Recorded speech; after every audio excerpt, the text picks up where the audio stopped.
Hello friend, welcome to in this video. दोस्तों, ये constitutional development का सेकंड वीडियो है।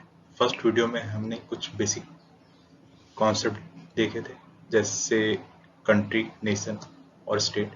इसके अलावा हमने ये देखा था कि कैसे एक ट्रेडिंग कंपनी 150 सालों के अंदर एक एडमिनिस्ट्रेटिव बॉडी के रूप में उभरती है।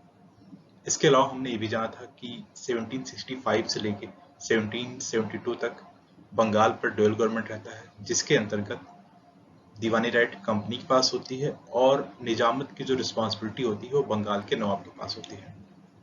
इसके अलावा हमने ये भी देखा था कि इसकी वजह से करप्शन के केसेस बढ़ जाते हैं। इवन जो उस टाइम बंगाल के गवर्नर होते हैं रॉबर्ट क्लाइव, उनके ऊपर करप्शन के चार्ज लगते हैं, उनका इम्पीचमेंट होता है। इसके अलावा और जो भी कई ऑफिसर्स होते हैं कंपनी के, उनके ऊपर भी करप्शन के चार्जेस लगते हैं। इसी बीच एक इंसिडेंट होता है कि कंपनी को अपने खर्चे के लिए कुछ रुपयों की जरूरत होती है और वो ब्रिटिश गवर्नमेंट के पास जाते हैं। यहाँ पर ब्रिटिश गवर्नमेंट को एक अपॉर्चुनिटी दिखती है और वो इनके ऊपर कुछ शर्त रखते हैं, और यही शर्त रेगुलेटिंग एक्ट 1773 के रूप में सामने आते हैं। तो इस एक्ट को समझने से पहले हमें एक चीज और भी समझनी पड़ेगी कि उस टाइम जो इंडियन सब कॉन्टिनेंट पे कंपनी का जो रूल होता है या फिर जो उनके रीजन होते हैं, उनको तीन पार्ट में डिवाइड कर किया गया होता है। एक बंगाल, दूसरा मद्रास और एक बॉम्बे। 1773 के पहले तक ये तीनों जो रीजन थे वो अपने आप में इंडिपेंडेंट थे। मीन्स जो गवर्नर ऑफ बंगाल था वो अपने एरिया के सारे डिसीजन खुद लेता था, जो गवर्नर ऑफ मद्रास और बॉम्बे थे वो अपने एरिया के डिसीजन खुद लेते थे। लेकिन रेगुलेटिंग एक्ट 1773 का जो फर्स्ट प्रोविजन था वो यही था कि जो गवर्नर ऑफ बंगाल होगा वो गवर्नर जनरल ऑफ बंगाल, उस पोस्ट को कर दिया गया।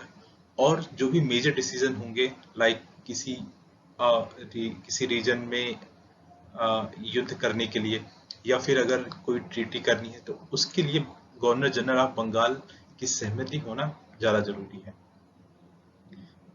इसे आप एक तरीके से ये कह सकते हैं कि गवर्नर ऑफ मद्रास और बॉम्बे को गवर्नर जनरल ऑफ बंगाल के सब ऑर्डिनेट कर दिया गया। कुछ मामलों में और सब बाकी चीजों में वो खुद के डिसीजन लेते थे, लेकिन जो मेजर डिसीजन होते थे वो बिना governor general of Bengal Warren Hasting या फिर जो भी उस टाइम रहा हो उनकी सहमति के बिना नहीं होता था। दूसरा प्रोविजन उसमें एक सुप्रीम कोर्ट स्टेब्लिश करने का था, जो कि 1774 में स्टेब्लिश भी होता है। और इसमें जो सबसे इम्पोर्टेंट है कि जो इसके फर्स्ट चीफ जस्टिस रहते हैं वो एलिजा इन्फे रहते हैं। इस चीज को यहाँ शायद मेंशन नहीं है। इसके अलावा गवर्नर जनरल ऑफ बंगाल को एक काउंसिल प्रोवाइड की जाती है जिसे एग्जीक्यूटिव काउंसिल कहते हैं। उसमें 4 मेंबर होते हैं और इसमें से एक मेंबर कमांडर इन चीफ रहता है। इसके अलावा एक प्रोविजन और होता है कि जो साल के सारे रिवेन्यू मैटर्स रहते हैं और मिलिट्री अफेयर्स रहते हैं, वो साल में हर बार कोर्ट ऑफ डायरेक्टर्स को ब्रिटेन की पार्लियामेंट या ब्रिटेन की गवर्नमेंट के सामने रखने पड़ते हैं। ये एक तरीके से कह सकते हैं कि ब्रिटिश पार्लियामेंट या ब्रिटिश गवर्नमेंट का जो कंपनी के ऊपर पकड़ रहती है वो एक इसका फर्स्ट स्टेप रहता है। मतलब जो साल के जितने भी कंपनी के द्वारा कॉमर्शियल अफेयर किए जाएंगे, जो ट्रेड किया जाएगा, और इसके अलावा जो इनके मिलिट्री अफेयर्स रहेंगे, साल का पूरा जो ब्यौरा रहेगा उन्हें ब्रिटिश पार्लियामेंट के सामने रखना पड़ेगा। इसके अलावा जो कंपनी के ऑफिसर्स होते हैं उनको जो लोकल रीजन हो गया, जो ट्रेडर हो गए और लोकल जो जमींदार हो गए, उनसे किसी भी तरह का प्रेजेंट या किसी भी तरह के फेवर लेने से मना कर दिया गया। इसके अलावा जो भी मेजर डिसीजन लिए जाते थे वो अब मेजॉरिटी बेस हो गए। जैसे कि गवर्नर जनरल ऑफ बंगाल है, उसके अलावा उसके पास एक एग्जीक्यूटिव काउंसिल है जिनमें 4 मेंबर होते थे। इनमें से एक मेंबर कमांडर इन चीफ होता था। अगर कोई डिसीजन लिया जा रहा है तो उसके लिए एटलीस्ट 3 लोगों का उसमें सहमति होना जरूरी है, तभी वो डिसीजन मान्य होगा, अदरवाइज वो डिसीजन मान्य नहीं होगा। इसके अलावा दोस्तों एक डिसीजन और लिया जाता है।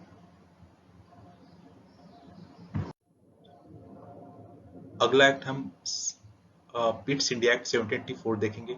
पर उससे पहले एक छोटा सा एक्ट और आता है जिसे हम एक्ट ऑफ सेटलमेंट कहते हैं। ये 1781 में आता है और इसके अंतर्गत ये प्रोविजन होता है कि जो गवर्नर जनरल ऑफ बंगाल होंगे, governor general of Bengal plus जो कंपनी के ऑफिशियल्स होंगे, इनके द्वारा अगर कोई भी एक्शन किया जाएगा उनकी ऑफिशियल कैपेसिटी में, तो वो सुप्रीम कोर्ट के जुरिस्डिक्शन में नहीं आएगा। एक तरीके से कह सकते हैं कि एक्ट ऑफ सेटलमेंट के तहत जो सुप्रीम कोर्ट की जो जुरिस्डिक्शन होती है वो डिफाइन की जाती है। इसके अलावा जो 1774 में सुप्रीम कोर्ट स्थापित किया जाता है, उसका जो जुरिस्डिक्शन होता है वो कंपनी के ऑफिशियल्स और ट्रेडर्स पर ही होता है। लेकिन इस एक्ट के बाद जो कलकत्ता के सभी इनहेबिटेंट्स होंगे, या फिर आप कह सकते हैं कि जो सामान्य लोग वहां पर रहते हैं, उनके ऊपर भी सुप्रीम कोर्ट का जुरिस्डिक्शन आ जाता है। और इसके लिए जैसे उस टाइम हिंदू और मुस्लिम दो मेजॉरिटी कम्युनिटी वहां पर रहती थी, तो जो हिंदू कम्युनिटी के लिए जो इनके रूल रेगुलेशन होते हैं, जो धर्मशास्त्र होते हैं, उसके हिसाब से जुरिस्डिक्शन होता था। और जो मुस्लिम कम्युनिटी होती थी, उनके जो रूल्स रेगुलेशन होते हैं, जो काजी के थ्रू जो उन्होंने रूल रेगुलेशन बनाया हुआ है, आप सरिया कह सकते हैं, उसके अकॉर्डिंग जुरिस्डिक्शन होता था।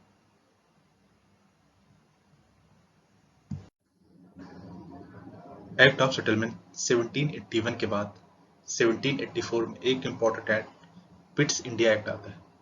1773 में हमने देखा था कि ब्रिटिश गवर्नमेंट कंपनी के ऊपर कंट्रोल लाने का एक प्रयास करती है। इस एक्ट में हम देखेंगे कैसे उस कंट्रोल को ब्रिटिश गवर्नमेंट और भी ज्यादा बढ़ा देती है। पिट्स इंडिया एक्ट 1784 का जो फर्स्ट प्रोविजन होता है, उसके तहत एक नए इंस्टीट्यूशन की स्थापना की जाती है जिसका नाम बोर्ड ऑफ कंट्रोल होता है। और इसके अंतर्गत 6 मेंबर होते हैं, और जो भी कंपनी के पॉलिटिकल अफेयर्स होते हैं वो बोर्ड ऑफ कंट्रोल के द्वारा निर्धारित किए जाते हैं। जो इसकी दूसरी बॉडी होती है वो पहले से चली आती है, जिसका नाम कोर्ट ऑफ डायरेक्टर्स होता है।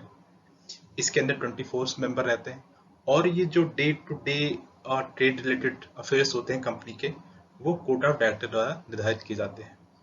तो यहाँ से हम देख सकते हैं कंपनी को चलाने के लिए एक दो सिस्टम तैयार हो जाता है। एक तरफ तो बोर्ड ऑफ कंट्रोल है, जिसमें पार्लियामेंट से चयनित कुछ मेंबर होते हैं, कुछ क्वीन द्वारा नॉमिनी मेंबर होते हैं, और कुछ EIC के share holder, east India company के जो शेयर होल्डर होते हैं, उनके द्वारा चयनित कुछ मेंबर होते हैं। तो इस तरीके से अगर देखा जाए तो कंपनी के ऊपर डुअल कंट्रोल आ जाता है, डायरकी भी आप इसे कह सकते हैं। इसके अलावा जो फर्स्ट टाइम जो ईस्ट इंडिया कंपनी के अंतर्गत जो भी पोजीशन आता है, उसे first time British position of India कहा जाता है।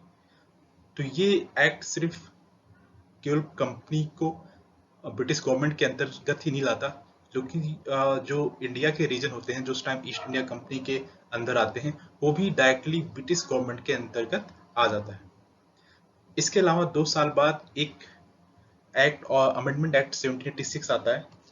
उस टाइम आपको लॉर्ड कॉर्नवालिस के बारे में पता होगा। ये उस टाइम नॉर्थ अमेरिका में होते हैं। नॉर्थ अमेरिका में हालांकि ब्रिटिश की हार होती है, लेकिन इनके सकुशल नेतृत्व के कारण इन्हें इंडिया में भेजा जाता है। तो ये इंडिया आने से पहले इनकी एक शर्त होती है कि जो कमांडर इन चीफ का जो पोस्ट होता है, वो आपको पता होगा, हमने 1773 में बताया था कि एक एग्जीक्यूटिव काउंसिल की स्थापना की जाती है जिसके अंदर 4 मेंबर होते हैं, उसमें से एक मेंबर कमांडर चीफ होता है। तो कॉर्नवालिस की डिमांड होती है कि अगर वो इंडिया में जाएंगे तो जो कमांडर इन चीफ की पोस्ट होगी वो गवर्नर जनरल ऑफ बंगाल के अंतर्गत निहित होनी चाहिए। तो हम इसमें देखेंगे कि जो अमेंडमेंट एक्ट 1786 होता है, जो पिट्स इंडिया एक्ट के 2 साल बाद आता है, उसके अंतर्गत जो कमांडर चीफ की पोस्ट होती है वो हटा दी जाती है, और जो कमांडर एंड चीफ की जो पावर होती है वो गवर्नर जनरल ऑफ बंगाल के अंतर्गत निहित की जाती है। तो पिट्स इंडिया एक्ट में ये प्रोविजन होते हैं। और आगे हम 1793 एक्ट देखेंगे, वो अगले वीडियो में देखेंगे। इस वीडियो में बस